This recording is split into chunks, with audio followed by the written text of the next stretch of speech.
Hello everyone and welcome back to TowerGate. It is TowerGate day number 851, July the 28th, 2019, Sunday. Happy Sunday morning to you. Alrighty, before I get into today's news, I just want to comment on a rumor that's kind of been going around for a day or two now. I've been seeing it. I haven't talked about it because it's, it's one of those things. If I talked about every rumor I hear, I'd never get any news covered. But anyway, this is probably worth talking about just for a minute. So this all started on a liberal network, I believe MSNBC, and they were talking about the fact that the rumor going around Washington, D.C. and the press corps is that Trump is getting ready to fire Dan Coats, the ODNI, the DNI, Director of National Intelligence. And what's got him so perplexed is that the name that they're dropping, that's being dropped or passed around, that is going to replace Coats would be Devin Nunes. Devin Nunes. He would go from the House Intelligence Committee over to being the Director of National Intelligence. Be a fantastic move because it's really Coats who is cock-blocking all the classified information that we all want to see, that Trump is essentially declassified.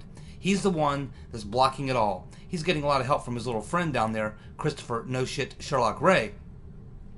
But if Nunes were to become DNI, he would essentially be able to overrule Christopher No Shit Sherlock Ray, because the DNI is like the clearinghouse for all the intelligence, whether it's FBI, CIA, NSA, or whatever.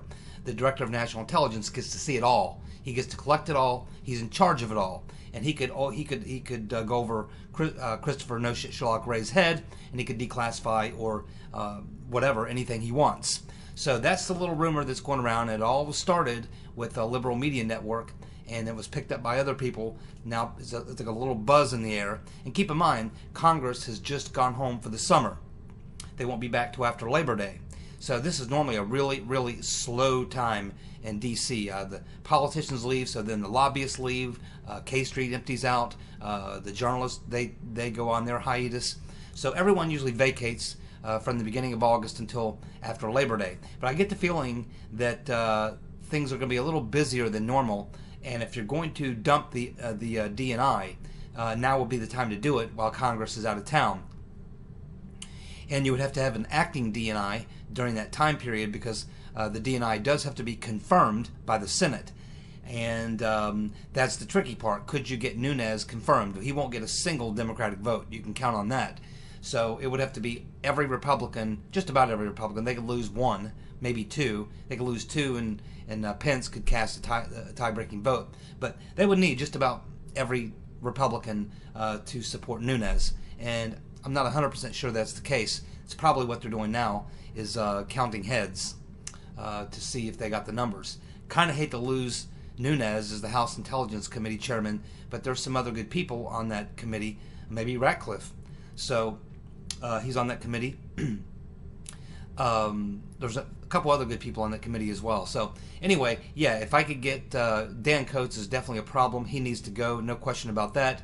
If we could get Coats out and Nunes in, that would absolutely be a huge, huge benefit to the country, and certainly to the effort that's being made now to uncover the real crimes of the election period of 2016 and afterwards in the coup. So yes, it's a rumor right now, but a lot of people are talking about it, and these are people inside the Beltway, reporters. So we'll see what happens there. Now, I talked the last 2 days about the Penguin. Jerry Nadler is hell-bent on this moving towards impeachment. And of course, I figured out the day after, as I said in the video, the day after the hearings, is that it took me about 24 hours, but I figured it out. And you could tell by the way they did the hearings and what they've been doing since then that the entire point of the hearings was just to have the hearings so that they could justify the press conference, which is what they were using to launch the impeachment hearings, because they were saying essentially Uncle Bob came in, he dropped all the bombs, proved all these things, Trump's guilty of this, guilty of that, he did this, he did that, and now we're going to move forward with the impeachment hearings. In fact, anyone who watched the hearings know that that did not happen, but it doesn't matter what happened at the hearings. That was never the issue. They knew that, that Uncle Bob was never going to do anything more than refer to his report. Well, someone's report, not his report. He didn't write it and obviously didn't read it. But anyway, they knew that they weren't counting on Uncle Bob. The only thing they needed Uncle Bob to do was show up. He could have showed up there and literally fell asleep for 6 hours and wouldn't have mattered. They still would have had the press conference and said what they're going to say.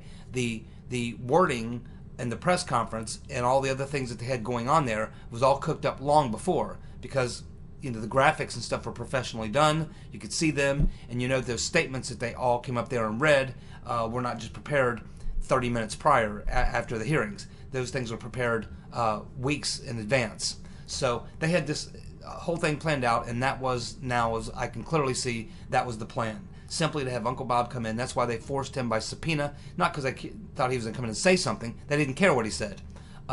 He could have came in there and just said nothing, which is pretty much what he did. Actually did worse than that.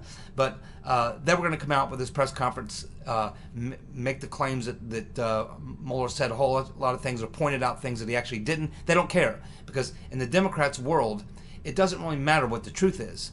They create a narrative, then they all go out and repeat it. Each and every one of them go out and repeat it. Then their friends, their allies in the left-wing media go out and repeat it, word for word, talking points, and this is how they play. They just create false narratives and repeat talking points, and the truth be damned. It doesn't matter what the truth is.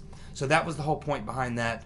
Now, with that in mind, I explained why in yesterday's video that moving forward with the impeachment or the pre-impeachment, whatever you want to call it, within Nadler's committee is a disaster. It's a fail. There's no way it can succeed. It's a political loser. It's a loser in the courts. It's a loser no matter which way you go. The only place it might possibly be a win is that it keeps their 25 to 30% of the most radical part of their base amped up, which is what they have to have. They cannot lose the energy of that 25-30% of their base, because that's the only place there is any energy. The rest of the Democratic Party is holding their nose and trying to tolerate what they're seeing. So they understand this very clearly. So with all that in mind, I said all that, but probably the most important reason why they're not going to succeed in getting Trump proven guilty of obstruction of justice, in this case obstructing the investigation, is very, very simple. And it's probably the most simple thing you could ever imagine. And it's very simply this, is that Trump could not be found guilty of obstructing an investigation if, in fact, he never knew there was an investigation. But even more so, if he was told that there was no investigation, that he was not being investigated. And that is exactly the case. Trump was told... Got a fly on my camera. Okay, so Trump was told... That probably didn't sound very good. Probably blew your eardrums out there. Trump was told... Oops. Hang on a second.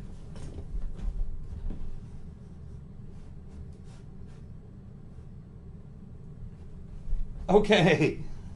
Wow, let's see if we can resume and get this show back on the road. Okay, so Trump was told to his face 3 times by the dishonorable James Comey, former director of the Federal Bureau of I'm With Her. He was told 3 times by Comey to his face that he was not under investigation.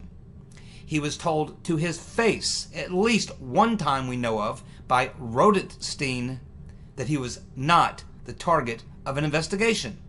So if you're told that you are not the target of an investigation and that you are not being investigated, then you have to, it's a reasonable assumption that you are not under an investigation. And therefore, if you believe that you're not under investigation because you've been told you're not under investigation, then you can't obstruct an investigation. You cannot obstruct an investigation that you're not aware that even exists. I mean, you would have to know that the investigation exists before you could intentionally obstruct it.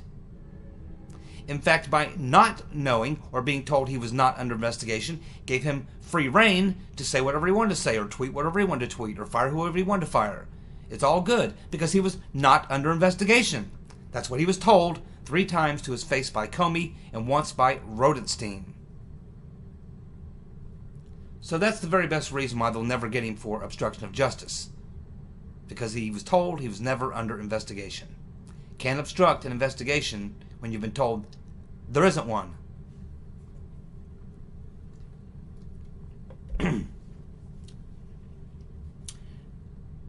big win for Trump. Really two big wins. He got the deal with Guatemala, and there's a lot more to that than even being reported on the press, which I was reading about, and it's very, very good.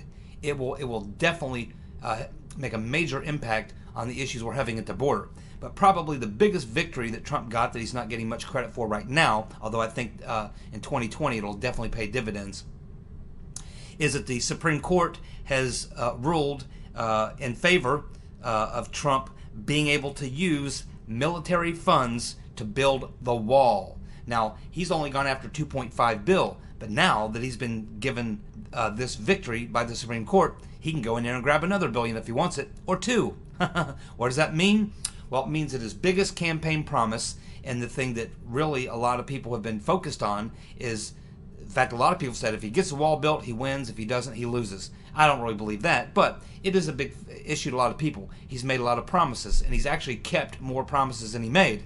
But this is a big one that he did keep, and he's been running into a lot of problems with members of his own party, and of course the demo commies. So this is a huge, huge victory for Trump. So now when he goes out and campaigns, he can absolutely 100% campaign on the fact that the wall is being built. It is being built rapidly. It's a big win for so many reasons. It's a big political win for 2020. It's a huge win for the country and all those border cities. It's a huge win for the long term of the political situation in terms of demographics. So it's actually such a big win. It's hard to contemplate right now. But it's one of these issues that when you look back 10 or 20 years, just as we look back 30 years, and we see the Ted Kennedy, a guy who certainly had at least one confirmed kill. We look back and see Ted Kennedy, and we see the immigration policy, the damage that was done from his immigration bill from the previous 30 years. When we look back on Trump's immigration policy and getting the wall and these other things 10, 15 years from now, we look back, we're going to see what a major impact that made. It literally may have single-handedly saved the Republican Party. Because if we continued on the current state we're on, the Republican Party simply would lose the war in demographics. And it would be nearly impossible for them to win general elections, particularly presidential elections. 10 years from now, it would be impossible unless the Republican Party moved and basically became Democrats. So this has implications for decades and decades to come, but most importantly for the near term, it almost guarantees a lock that Trump's going to be reelected because his base went crazy. If you looked at Twitter after the decision was made, Twitter exploded with pro-Trump messages about people being so happy that he's now got the funds to build his wall. It's the Supreme Court. That's the last court in the land. Nothing else the Democrats can do now, and they are seriously butthurt. They are seriously butthurt. Almost all the major Democrats had comments on it, and they know that this is devastating. The Democrats know that this is a huge win for Trump politically in 2020. It makes him almost bulletproof, and for the long-term future of the demographics in the country, it's devastating to the Democrats, and they know they took a big loss here. Another big win for Trump. And then Trump was up early on Saturday morning with the tweets, and he got started early on Elijah Cummings. Now, what's so funny about this tweet is he tweets out basically that Trump tweets out that the Cummings district in Baltimore is far worse and more dangerous than the southern border with rat and rodent infestations. He says it's a dangerous and filthy place. And then, of course, Trump knew as soon as he tweeted that out that he would be accused of being a racist and he'd be accused of this and that and the other thing. And, of course, he doesn't care anymore, obviously. But what's funny about this is that Trump, when he tweeted that out, he certainly must have known at least one thing, but now we're finding out a second thing. And the first thing he must have known is that this tweet is really a follow-up to a story that was written in the local paper in Baltimore by a black female journalist saying exactly what Trump says in his tweet. exactly what Trump says in his tweet. And it's devastating to Elijah Cummings. That is his district. So, yes, Baltimore is a shithole. There's no question about that. I think anybody who's been to Baltimore knows that. Not the whole city, but like, a good portion of that city, an appreciable, I should say, portion of that city is rat-infested, crime-infested. I forget how many murders they have had this year, but it's got to be in the top 5 in the country. No one can top Chicago, but I think that they're up to like 80 or something. So they have more murders in a weekend in Baltimore, I think, than in a week, certainly in a week, than we have here where I live in a year. So of course we have open carry here, so everybody's armed, so nobody plays around. But anyway, I think I think you're disarmed in Baltimore. But anyway, so they're attacking Trump, but for the tweet. But I guess what they forgot to do before they attacked Trump on the left is to read that article just written by a black female journalist in that city saying exactly what Trump is saying. But it gets even better. Somebody found an old clip of Bernie Sanders back in 2016 when he went and campaigned in Baltimore. And he's with a whole group of these black people walking through. You can watch the video where Bernie Sanders describes Baltimore, this part of Baltimore he's walking through, is being worse than North Korea. Worse than North Korea with poverty and lifespan. Bernie says people here in this part of Baltimore have a lower life expectancy than people in North Korea. So Bernie does a major hit job along with a lot of the politicians who are marching with him through Baltimore, all admitting it.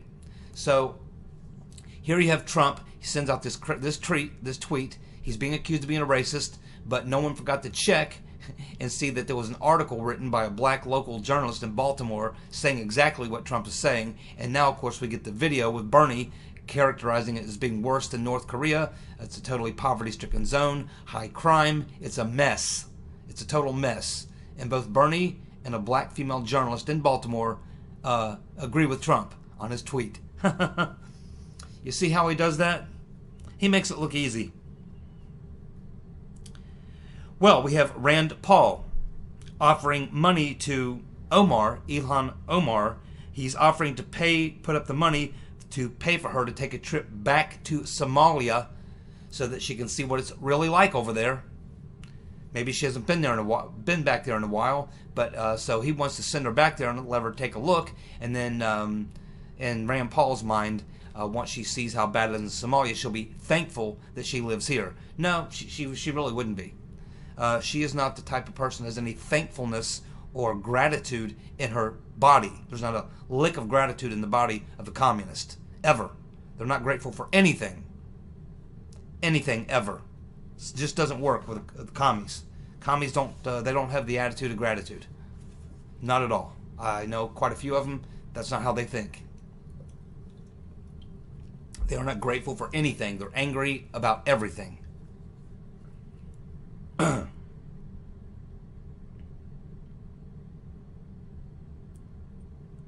Running out of time. This is kind of a long topic here. I'll get back to that some other time. Let's move on to the next thing here. So we have Papadopoulos tweeting that Andrew Wiseass, was behind the $10,000 sting op, and he suggests that the money was marked and that now Attorney General Barr is looking at it.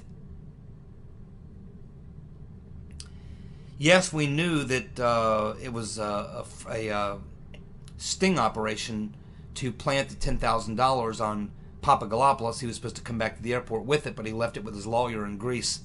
And now I believe it appears from what his tweets are saying is he's turned that over, made it available to Attorney General Barr. He believes that money was marked. It likely was. If it's used for a sting operation, it certainly was marked.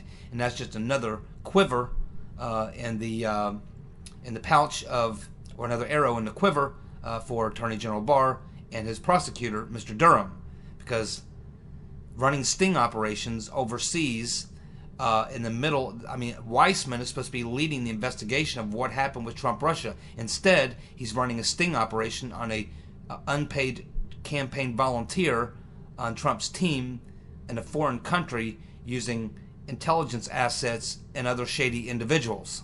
to set him up to get to Trump. An innocent man being framed up. That would be Andrew Wiseass. And so I'm telling you, when this thing all shakes itself out and Barr and Durham do the report and file their indictments and reveal to the whole world what actually happened in 2016, 2017, and so forth, it's not just going to stop with Comey's firing at that point and what went on after that through the DOJ, the FBI, the Intel community. No. Essentially, Uncle Bob the Executioner and his team, the Hillary donor posse, were just simply an extension. They just passed the baton. It was the same people working in the to stop Trump in the early months of the coup were the same people who were on the Mueller team and continued it. It's the same group of people. It's the same coup. And so these people who were on the Mueller team, Wiseass and Jenny Rhee and all these people, they're going to be caught up in it. They were part of the coup. And that would include Uncle Bob the Executioner. Now, after that performance last week, I would have to say, or I should say this past week, Uncle Bob may be able to slide off the hook because he can just claim, incompetence, basically. He can claim he was incompetent, that he wasn't really running anything, that he was just a figurehead. I don't know how much we paid Uncle Bob, but we need to get every single penny back. He needs to pay back the money he was paid. And I'm pretty sure he was paid a big chunk of change to sit back and put his name on that garbage called the Mueller report.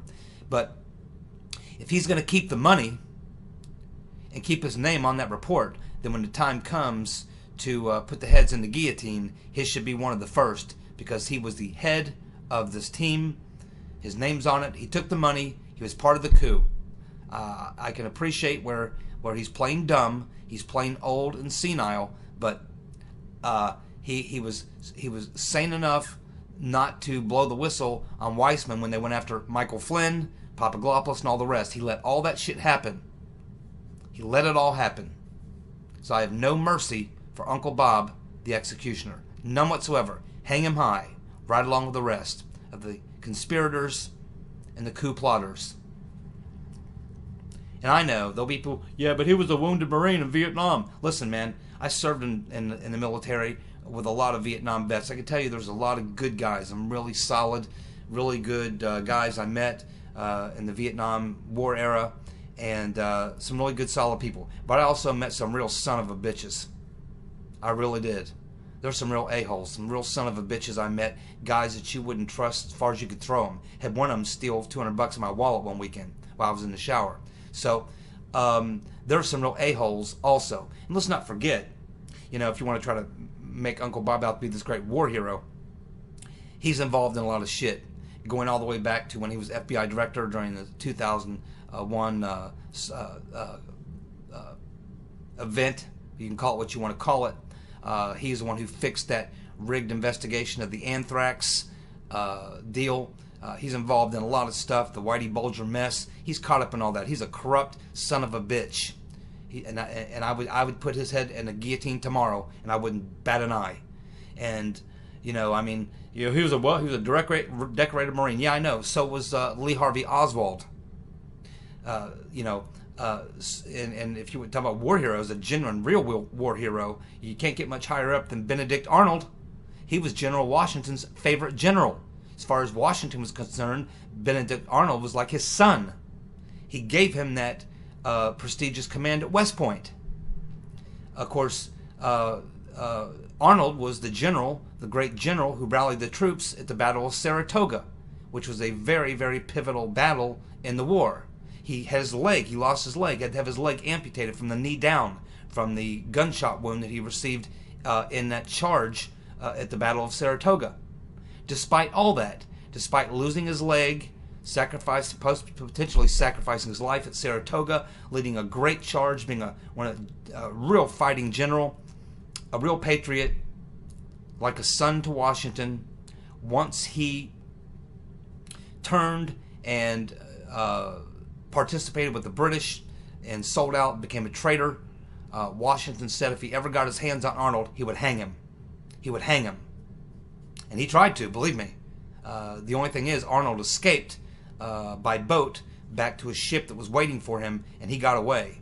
But had Washington ever gotten his hands on Arnold, despite the fact that he was this great war hero, he damn sure would have hung him and wouldn't have batted an eye doing it. He hung John Andre, and his entire crew around him was begging him not to. Hamilton was begging him not to. Monroe was begging him not to. This other aide-de-camp that was close to Washington, all, please, sir, don't do it. He's just 15 years old. He's an honorable man. He's a British officer. He should at least give him the firing squad. You know, Washington was like, no way. Hang this son of a bitch or I'll do it myself.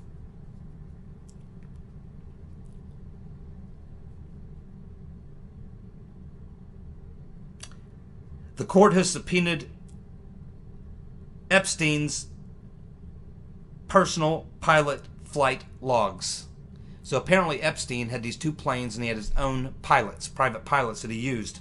Their flight logs have been subpoenaed. We already know that they've been subpoenaed before at the case down in Florida. And we know from the woman who wrote the book about that, and she looked at those filings, we know what they're going to tell us. They're going to tell us that Slick Willie was on Epstein's plane 27 times, and on most of those trips there were no Secret Service, and on nearly every one of those trips there were underage girls. That's what that's going to tell us.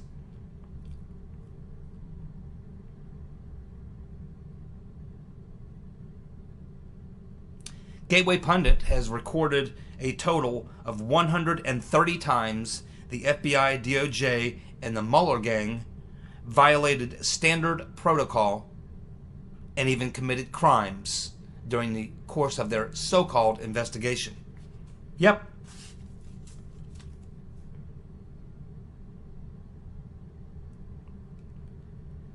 An update on Seth Rich, of course, as most of you know, is crickets. Crickets, crickets, crickets. Still the only 2 people who've covered the story. First, we get Butowski. We get the federal lawsuit that he files. Then we get the video showing Ellen Ratner actually saying exactly what Butowski said she said, which just confirms and backs up his situation, what he said. And still, it's crickets. And I'm still waiting for Bongino or somebody, but now he's connected to Fox. I think if anybody connected to Fox News has been told flat out, do not even say the words Seth Rich. Do not talk about Seth Rich. Anything Seth Rich is banned. You say that, you're out of here. So obviously nothing's going to happen at Fox, and of course they're not going to say anything on any of the other networks. So you really have to go to third-party type small news organizations, maybe. RT is probably covering this a little bit. I don't know. I don't watch it that much. Maybe Press TV or something like that. You might find it. Some of the small independent media, maybe ONN's covering it. I don't really know. Or just YouTubers like myself, we're covering it. Michael Santilli or Pete Santilli's covering it. But an awful lot of people are staying off of this story with Seth Rich and the new developments, and I think we all understand why. But there are a couple new developments in the story. The first is that both the Democratic National Committee and CrowdStrike have now gone past the timeline for the subpoena of documents that were requested by Mr. Clevenger, Ty Clevenger, the lawyer for Butowski. They have refused to provide the records subpoenaed by Ty Clevenger. Also, the FBI had subpoena for documents, and the FBI has also missed their deadline to provide records about Seth Rich. And so that's where we are now. So the next move for any attorney is to file a motion to compel. So now, probably in the next day or week or whenever, Butowski's lawyer, Mr. Clevenger, will go back to court and he'll file a motion with the court to compel the DOJ, the FBI, and the DNC and CrowdStrike to produce any documents having to do with Seth Rich. And we'll see if, in fact, the court will force and compel these people to produce the documents. Of course, they can, get a lawyer, and they can, which they will, and they can fight that, and they can turn it into a fight. It's like a run the clock out sort of thing. It's a run the clock out strategy. Everything right now is a run the clock out strategy for the left and for the perpetrators, because if they think if they can just get through 2020 and defeat Trump, they can make it all go away. Problem is, they're not going to make it to 2020, and they're not going to defeat Trump. It's not going to go away. Nothing is going away. Good news. In the last week, we have had 3 Never Trump Republicans announce that they are not going to be running in 2020 to hold on to their seat. They're retiring from Congress. This is very good news, particularly because 2 of the 3 seats that we're talking about here are solid red Republican districts. In other words, yes, we're going to have a fresh-faced Republican running. It'll be almost like an open election because the incumbent won't be there because they're resigning, but they're Never Trumpers. So 2 of these 3 Never Trumpers are in districts that are solid red. We're going to hold the seat, and hopefully we'll get a pro-Trump Republican, and I can't imagine getting anything other than that. We're going to replace 2 anti-Trump Republicans with 2 pro-Trump Republicans in those 2 seats. The other seat is a little closer. I think that seat was won, I think it was 54% in the last election. We held on to the seat. It was a seat held by Republicans, and we held it in the midterms, but it wasn't a slam dunk. It was like a 54-48 sort of event. So it's not a slam dunk, but still the Democrats will be running essentially an open seat because it's a Republican holding it now. So we're still in good shape to hold that seat. I think we'll hold all 3 and get rid of the 3 Never Trumpers and bring in 3 pro-Trumpers. So that's good news. We had a couple of recent meltdowns by the social justice warriors, and I expect that this is going to get worse and worse and worse as we move toward the 2020 election. And at some point, it's going to be obvious to the demo commies that they're going to get their asses waxed in 2020. And then, of course, there'll be some who will be in complete denial. They'll just not be able to comprehend the fact that Trump could get reelected. And I expect that what we're going to see on election night in 2020 may be far worse than what we saw in 2016. We saw the meltdowns and things like that, and they're certainly entertaining, and I recommend you review them on a regular basis just to remind yourself of how much fun we had on election night. But I think it's going to be much worse this time. I think it's going to be much worse. I think that we could see a lot of people hospitalized. I wouldn't doubt we could see suicides. I think there's going to be a lot of Democrats are going to have to go into therapy. I mean, deep therapy.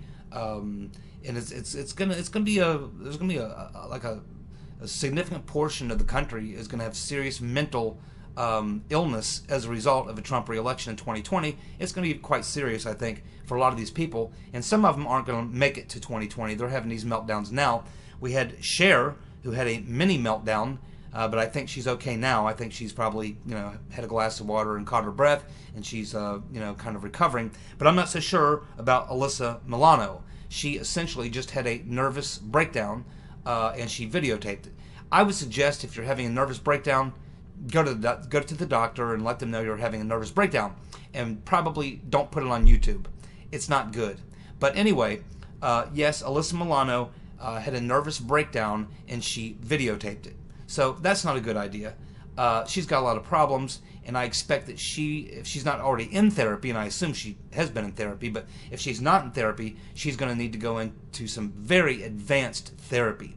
And what triggered her, apparently, was the court ruling that Trump can build the wall. So the fact that Trump is going to be able to build the wall, secure the border, sent Alyssa Milano, probably was the final straw. I think she's been very close for quite some time, and I think it was probably just a straw that broke the camel's back. So we have Alyssa Milano having a nervous breakdown because we're actually going to secure the border.